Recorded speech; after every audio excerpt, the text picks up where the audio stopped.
일본 정부가 난카이 트러프 지진 발생 시 피해 지역의 다른 지방 자치단체 공무원을 신속히 파견하는 응급대책 직원 파견 제도를 오는 서울부터 운영할 예정입니다. 일본 요미우리 신문은 11일 이 같은 내용을 보도하며 일본 정부가 대규모 피해가 예상되는 지역을 미리 지정하고 사전 대응 체계를 구축하고 있다고 전했습니다. 난카이 트러프 지진은 시즈오카현에서 미야자키현까지 약 700km에 걸친 해저 지형을 진원으로 발생할 것으로 예상됩니다. 전문가들은 규모 8에서 9의 강진이 30년 내 80% 확률로 발생할 가능성이 있다고 분석하고 있으며 일본 정부는 이 지진이 실제로 발생할 경우 사망 실종자 23만 1천 명, 건물 전도 및 전소는 209만 4천 동의 피해가 생길 것으로 예측하고 있습니다. 이에 따라 일본 총무성은 피해가 예상되는 지방자치단체에 신속한 지원을 제공할 수 있도록 미리 지원을 담당할 지자체를 지정하기로 했습니다. 이를 위해 관련 지자체가 참석하는 회의를 2월 12일 개최한 뒤 오늘 서울부터 본격적으로 운영할 계획입니다. 일본 정부는 난카이 대지진 발생 시 진도 6약 이상의 흔들림이나 3m 이상의 해일이 예상되는 지역으로 29개 도부현과 707개 시정촌을 선정하고 대응 방안을 마련하고 있습니다. 특히 피해가 클 것으로 예상되는 시즈오카, 아이치, 고치 등 5개 현은 복수의 지자체가 지원하는 체계를 구축합니다. 짝이 된 지자체들은 사전 재해 대응 훈련을 실시하고 피해 예상 지역을 시찰하며 교통체계를 점검하는 등의 협력을 진행할 예정입니다. 또한 피난소 운영과 폐기물 처리 등 재난 대응 경험이 있는 직원들의 명단을 공유하고 실질적인 지원 방안을 사전에 마련할 계획입니다. 이러한 조치는 지난해 1월 노토반도 지진 당시 신속한 지원에도 불구하고 피해 지역의 지리에 익숙하지 않은 공무원들이 파견되면서 업무에 혼선이 발생했던 문제를 보완하기 위한 것입니다. 당시 63개 지자체에서 파견된 공무원들이 피해 지역에서 혼란을 겪었고 피해 지자체 역시 어떤 업무를 요청해야 할지 미리 정하지 않아 효과적인 대응이 어려웠다는 점이 지적되었습니다. 다음 뉴스입니다. 지구 반대편 남미에서는 한여름 폭염이 기승을 부리며 각국에서 피해가 속출하고 있습니다. 브라질, 우루과이, 아르헨티나, 칠레 등 남미 주요 국가들은 기록적인 고온 현상을 겪고 있으며 일부 지역에서는 산불 피해까지 발생하고 있습니다. 브라질 남부에서는 낮 기온이 40도 안팎까지 치솟을 것으로 예상되면서 히우그란디도슬 주정부는 주내 2,300여 개 학교의 개학을 일주일 연기했습니다. 이는 교사노조가 냉방시설과 급수시설 부족 문제를 제기하며 법원에 개학 연기 가처분 신청을 낸 결과입니다. 교사노조는 공립학교의 약 75%가 냉방시설이 미흡해 학생들의 학습권이 침해될 수 있다고 주장했고 이에 따라 약 70만 명의 학생이 영향을 받게 되었습니다. 히우그란디도슬 주정부는 향후 학교 인프라 개선을 위해 노력하겠다고 밝혔습니다. 우루과이에서는 수도 몬테비데오를 중심으로 밤에도 기온이 30도 아래로 떨어지지 않는 오분 폭염 현상이 이어지고 있습니다.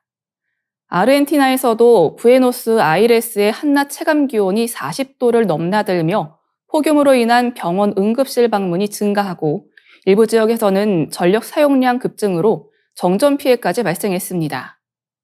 아르헨티나 기상당국은 11일 비가 내릴 경우 낮 기온이 25도 안팎까지 떨어질 것으로 예보하면서 급격한 기온 변화에 대비할 것을 당부했습니다. 한편 칠레에서는 폭염 속에서 대형 산불까지 발생하며 주민들이 긴급 대피하는 상황이 벌어졌습니다. 칠레 국가재난예방대응청은 지난 일주일 사이 산불로 1명이 사망했으며 일부 지역에서는 방화 정황이 포착되어 용의자들을 체포해 조사 중이라고 밝혔습니다. 최근 남미 지역은 극단적인 기후변화로 폭염, 홍수, 산불 등 자연재해가 잇따르고 있습니다. 전문가들은 지구온난화로 인해 남미의 기온 변동성이 더욱 심해질 가능성이 크다며 각국 정부가 이에 대한 장기적인 대책을 마련해야 한다고 강조하고 있습니다. 다음 뉴스입니다. 메타가 뇌파를 해독해 사용자의 생각을 문장으로 변환하는 두뇌 컴퓨터 인터페이스 BCI 기술을 공개했습니다. 이번 연구는 말하거나 움직일 수 없는 환자들이 두개골을 절개하는 수술 없이도 의사소통 능력을 회복할 수 있는 가능성을 제시했다는 점에서 큰 의미를 갖습니다. 메타는 6일 비침습적 방법을 활용해 뇌 활동에서 문장을 생성하는 과정을 해독하는 기술을 발표했습니다.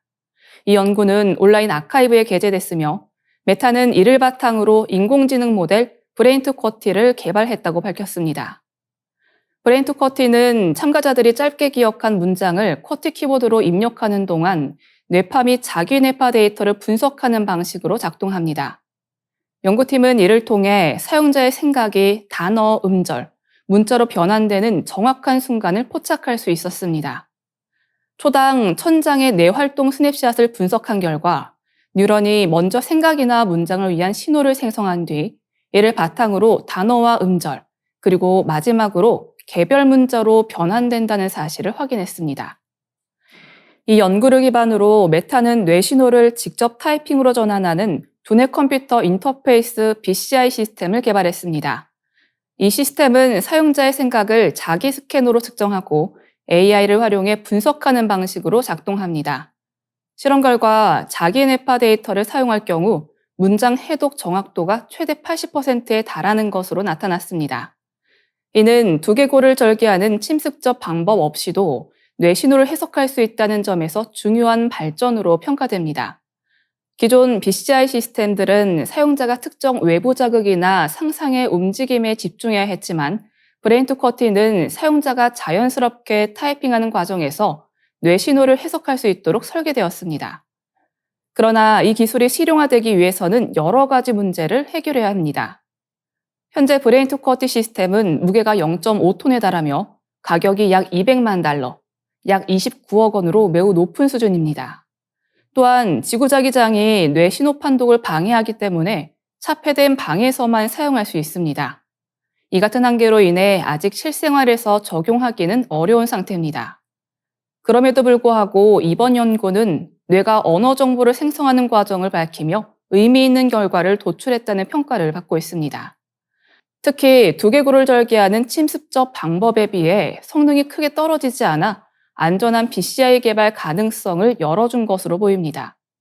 한편 메타는 지난해 10월에도 비침습적 방법을 활용해 자기 뇌파 신호에서 사용자가 보는 이미지 객체의 특징을 추출해 유사한 이미지를 생성하는 BCI 시스템을 공개한 바 있습니다. 이번 연구 역시 뇌파를 활용한 신경과학 및 AI 기술 발전의 중요한 이정표가 될 것으로 기대됩니다. 더 많은 지구촌 개벽 소식이 궁금하시면 STV 상생방송 유튜브 채널을 구독해 주시기 바랍니다.